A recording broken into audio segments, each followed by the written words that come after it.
Olá pessoal, tudo bem com vocês? Um grande abraço para todo mundo ligado aqui no LAC Concursos, o maior site de videoaulas do Brasil. E para o desespero da concorrência, Edenilson Moraes está na área e se derrubar é pênalti. Eu estou chegando com o nosso projeto pedagógico que tem a função de turbinar os seus estudos. Hoje a gente começa com a nossa primeira aula de História de Mato Grosso, onde iremos tratar sobre os bandeirantes, escravidão indígena e exploração de ouro. O objetivo desta aula é discutirmos a importância das bandeiras percorrendo o território que deu origem ao atual estado de Mato Grosso, bem como compreender também as principais consequências da presença dos bandeirantes nestas terras. Portanto, entenderemos o que foram as bandeiras, qual o papel histórico desempenhado pelos bandeirantes e também iremos conhecer as principais consequências da ação desenvolvida pelos bandeirantes em terras mato-grossenses.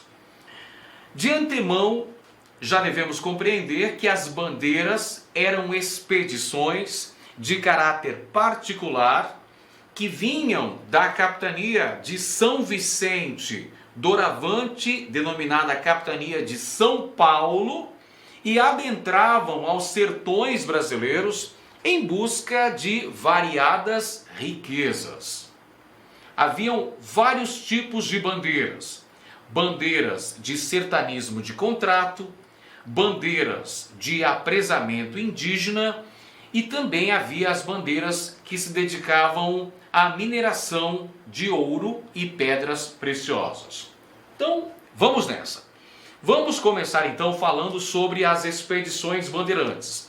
Como eu falei para vocês, as bandeiras eram basicamente expedições de cunho particular que adentravam os sertões. Eles, portanto, eram sertanistas, atuavam nos sertões brasileiros. As bandeiras surgiram basicamente como uma alternativa econômica para a capitania de São Vicente. Você está lembrado que no início da aula eu falei que elas partiam da capitania de São Vicente, que posteriormente passou a ser denominada capitania de São Paulo. Entendeu? A capitania de São Vicente enfrentou problemas econômicos ao longo do século XVII. Que problemas econômicos eram esses?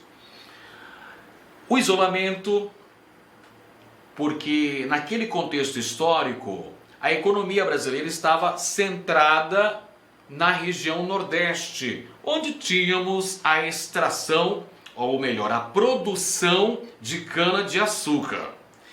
Sendo assim, a capitania de São Vicente enfrentou alguns percalços econômicos, e é aí que surgem atividades complementares para tentar superar essa estagnação econômica do Planalto Vicentino. Entre essas atividades complementares surgidas ali no século XVI, XVII, estão a lavoura de subsistência e também as expedições bandeirantes. São vários tipos de bandeiras que surgiram a partir do século XVI. O século que tem o auge das expedições bandeirantes no Brasil é o século XVII. Vamos aos tipos de bandeira. Tínhamos bandeira de apresamento, aquelas que se dedicavam a capturar os povos indígenas para escravizá-los. Perceba, a capitania de São Vicente enfrentava problemas econômicos. Não conseguia importar a mão de obra escravizada de origem africana, devido ao preço do escravizado africano ser mais elevado, ser mais caro. Sendo assim, eles começam a escravizar povos indígenas. Surge a bandeira de apresamento, que dedicava-se a essa função. Temos também as bandeiras de sertanismo de contrato, que eram aquelas que se dedicavam basicamente a atacar comunidades de escravizados fugitivos, os quilombos.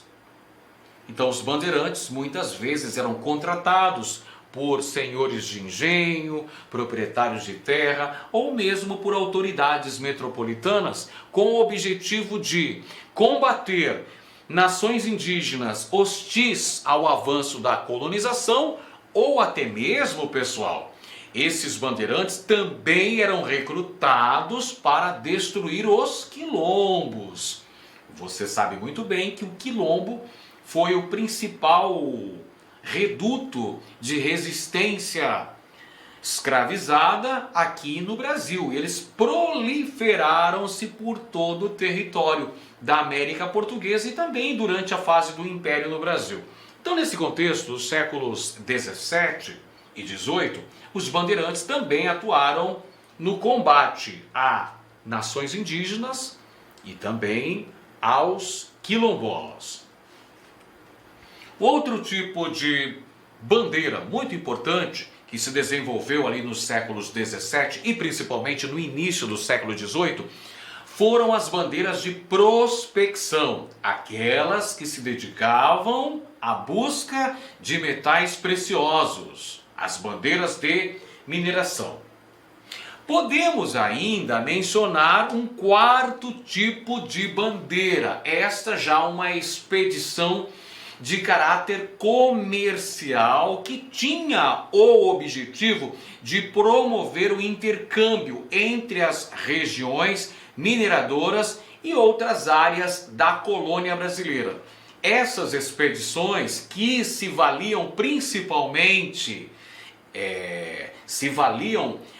especialmente dos caminhos fluviais, através dos rios, através da vasta hidrografia aqui da área central do Brasil, essas expedições ficaram conhecidas como monções. A gente vai falar sobre elas ao longo de nossas aulas. Perfeito? Então, basicamente, nós temos vários tipos de bandeira. Bandeira de prospecção, bandeira de sertanismo de contrato, bandeira de apresamento e podemos mencionar ainda um quarto tipo de bandeira chamado de monções.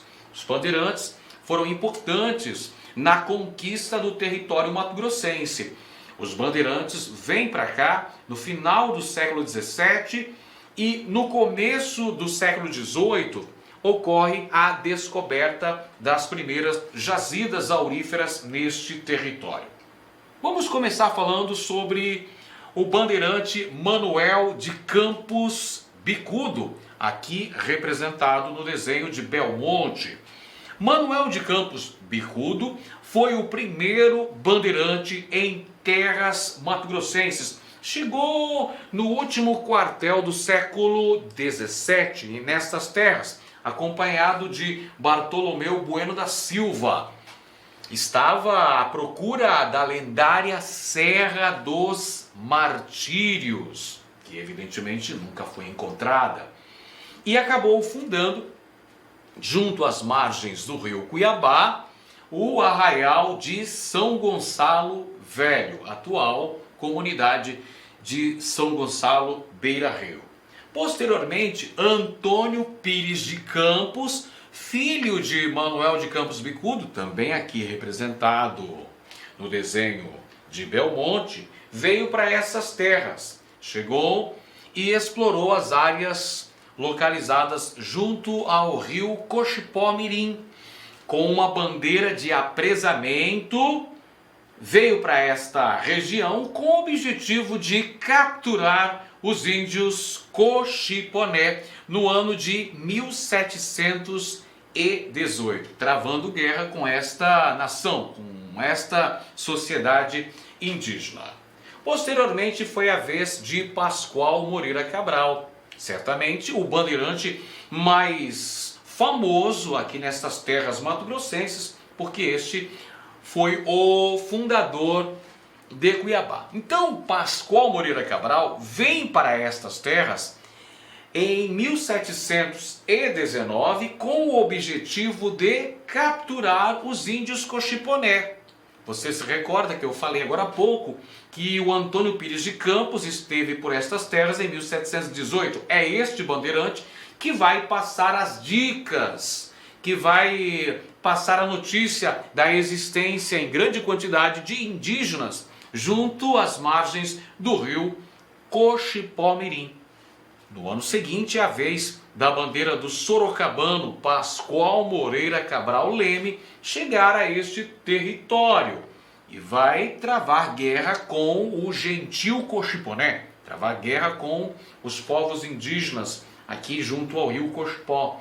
E de forma acidental, os indivíduos componentes da bandeira de Pascoal Moreira Cabral acabam descobrindo ouro em abril de 1719, fato que muda completamente os objetivos da bandeira, que a princípio eram capturar indígenas para posteriormente escravizá-los. Com a descoberta de ouro, muda completamente a estrutura, o objetivo, a finalidade dessa bandeira aqui em terras mato-grossenses, aqui em terras cuiabanas. São descobertas as primeiras lavras em solo mato-grossense, as lavras do Cochipó-Mirim, que deram origem, por sua vez, ao Arraial da Forquilha, localizado na confluência dos rios Cochipó e Mutuca, fundado pelo Pascoal Moreira Cabral. Alguns anos mais tarde, foi descoberta a segunda jazida aurífera em terras cuiabanas, esta ainda mais expressiva do que a primeira. Eu estou me referindo, evidentemente, às lavras do Sutil, descobertas no ano de 1722 por elementos pertencentes à bandeira do também sorocabano Miguel Sutil, que junto às margens do córrego da Prainha, afluente do rio Cuiabá, a região central da capital mato-grossense, onde atualmente se encontra a Avenida Tenente Coronel Duarte, encontrou ouro. Foram descobertas as famosas Minas do Sutil, ou Lavras do Sutil, no córrego da Prainha. Fato este que promoveu um grande deslocamento populacional. A população que estava fixada lá no Arraial da Forquilha, lembra do Arraial da Forquilha, fundado em 1719 pelo Pascoal Moreira Cabral? Pois é, a população que estava lá no Arraial da Forquilha se transferiu para o Arraial do Bom Jesus, que surgiu junto ao córrego da Prainha. Além disso, a notícia da descoberta deste importante veio aurífero fez com que ocorresse um grande afluxo populacional para esta região. Aventureiros de várias partes da colônia acabam vindo para Cuiabá quando se espalha a notícia do achamento desta importante jazida aurífera. Muitos historiadores consideram que esta é a verdadeira origem histórica de Cuiabá. Mas atenção, a fundação de Cuiabá é 8 de abril de 1719, justamente na ata de fundação do Arraial da Forquilha, lá na confluência dos rios Cochipó e Mutuca. Você está lembrado, a gente falou aqui anteriormente. Mas, por outro lado, muitos historiadores consideram que na área central da atual cidade de Cuiabá, onde foi encontrado uma grande jazida aurífera, as Minas do Sutil, elas seriam consideradas a origem histórica da cidade de Cuiabá. Portanto, pessoal, a descoberta de ouro nesse território provocou uma série de transformações muito importantes. Veja, as bandeiras, que eram expedições particulares, que vinham de São Paulo, que vinham buscando riquezas, A princípio, não conheciam efetivamente a existência de ouro nessas terras. A princípio, o objetivo principal das bandeiras era capturar povos indígenas, para escravizá-los, para vendê-los como escravos. Porém, a descoberta de ouro muda completamente o interesse e a visão, tanto dos aventureiros, tanto dos bandeirantes, quanto das autoridades metropolitanas em relação a este território. Lembrando que esse território, de acordo com o que estabelecia o Tratado de Tordesilhas, não pertencia à coroa portuguesa. Pertencia à coroa. Olá, meus amigos, minhas amigas, eu sou o professor Lac. Inicialmente gostaria de pedir licença para vocês que estão estudando nos nossos vídeos do YouTube, mas esse vídeo é um vídeo demonstrativo, para você conhecer a potencialidade dos nossos professores e do nosso curso. Gente, aqui na Lá Concursos, nós estamos fazendo uma super preparação para fiscal de tributos do estado de Mato Grosso. Lembrando, claro, que a Lá Concursos é a escola mais tradicional, que mais aprova, que tem mais qualidade em concursos públicos no estado de Mato Grosso. Então, nós fizemos uma super preparação, nós já estamos aqui na turma 6, tá? Na turma 6 de fiscal de tributos, né? E se você quiser assistir o restante dessa videoaula e muito mais, o nosso curso online já consta aí com aproximadamente umas 320 horas e está em gravação alguns módulos ainda. Ele custa, atenção, apenas 10 parcelas de R$10. 10 parcelas de R$10 é o nosso curso focado na Secretaria de Fazenda do Estado de Mato Grosso. Você vai ter acesso a esse curso até o dia 31 de janeiro de 2023. Ah, professor, foi publicado o edital, e está diferente o pré-edital. Fique tranquilos que dentro do prazo de validade do seu acesso, nós iremos fazer todas as alterações e ajustes necessários para a sua aprovação, né? Lembrando, cara, quem estuda com antecedência, planejamento e foco são aqueles que vão aí, com certeza, ter um salário desse. Quanto ganha? Salário inicial, 37.418, gente. Você tem aqui 28.418, mais uma verba indenizatória de R$9.000. Então, você tem aí R$37.400. Ah, professor, isso aí resolve meus problemas financeiros. Cara, se isso aí resolve seus problemas financeiros, eu digo para vocês o seguinte, que você deve começar a estudar imediatamente.